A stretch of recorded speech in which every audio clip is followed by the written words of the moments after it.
Good morning mga brethren, this is Blanca Vlogger, a day in my life sa content creator na patan kay mapapasabi ka na talaga ng tara. Hello mga brethren, so another day, another video na naman nga tayo. So for today's video nga, ay magsa-sunscreen nga muna tayo sa mga oras na yan. So hindi nga tayo naligo dyan, naglinis lang tayo ng katawan dyan. So sa tinagal-tagal nga ng church outing ay natuloy na din. Pagkatapos nga natin mag-sunscreen ay nag-ayos na rin tayo para naman maganda tayo at hindi tayo mukhang haggard pagdating ng church. Syempre kailangan natin magpaganda ng hindi tayo mukhang haggard. Nagsuklay at nagpabango na nga rin pala tayo sa mga oras na yan. Pagkatapos nga ay nag-outfit check na rin tayo. Ayan nga lang pala yung outfit natin for today's video. Yan nga rin pala yung mga dadalhin namin. May baon din kaming ulam at kanin. Maya-maya nga ay umalis na din kami at pumunta na kaming church. Lumarga na kami. Maya-maya nga ay pumunta na kami sa aming pupuntahan sa Sibol dahil doon kami mag-church outing. Fast forward na dito na nga kami sa Sibol pero bago nga kami naligo, nag-church muna kami. Pero hanggat di pa nga nag-i-start ang church namin ay nag-video-video muna ako. Yan nga lang pala ang swimming pool ng Sibol. Tatlo kasi yung swimming pool nila. Isa sa malalim yung pinagsuswimmingan competition nila, tapos si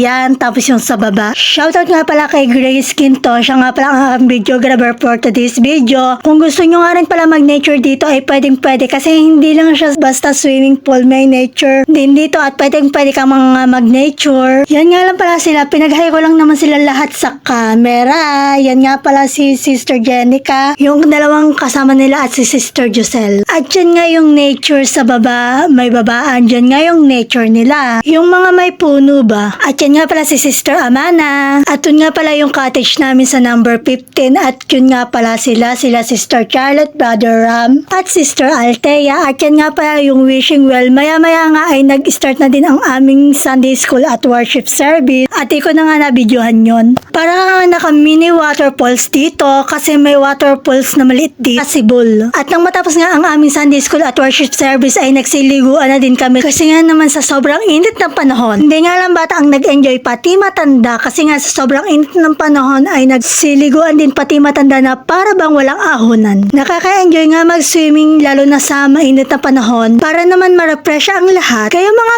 brethren, nagsiliguan na ba ang lahat? Thank you nga pala sa aking videographer na si Sister Charlotte, siya nga pala ang nagbibideo sa akin. Samahan nyo nga ako sa buong araw na ganap ko. First time ko nga tumalon sa pool, kaya nga kinakabahan ako. Buti nga nakatalon tayo sa pool niyan. Para ba ngayon lang tayo nakatalon sa pool? Hala hindi, buti nga nakatalon tayo. Char, wala nga tayo ginawa kundi nag-swimming lang. Nakaka-enjoy naman kasi talaga mag-swimming. Lumubog nga lang pala kami ni Sister Amana dyan sa pool. Lubog kong lubog, sisit kong sisit. Pagkatapos nga ay inayang nga kami ni Pastor na umakyat sa Buddha. At nag-picture taking nga lang kami doon. Pagkatapos nga namin mag-picture ay bumalik na kami sa pagsaswimming at nakasalbabida nga ako dyan para naman lumutang tayo at nagsiktalunan nga kami nila Pastor dyan. Natatakot pa nga ako tumalon dyan pero nakaya ko naman na tumalon sa mga oras na yan. Hindi nga kami sabay-sabay, isa-isa lang kami tumalon sa mga oras na yan. Akala ko nga sabay-sabay pero hindi pala. Buti nga nakaya natin Hinabol ko nga yun si Sister Charlotte. Shoutout sa'yo Sister Charlotte, siya nga pala ang nagbibideo sa akin. Pagkatapos ko nga maligo ay maya-maya nga ay naligo na din ako. Ang sarap nga ng mga ganitong outing, sana nga ay maulit-ulit. Maya-maya nga ay dumating na ang aming service at umuwi na rin kami. Hanggang dito na nga lang for today's video. Masyado na nga pala mahaba ang video na to. At yun lang naman for today's video. Wag nyo nga pala kakalimutang mag-follow, like, and share. At yun lang. Bye. God bless. Salamat sa support. I love you all.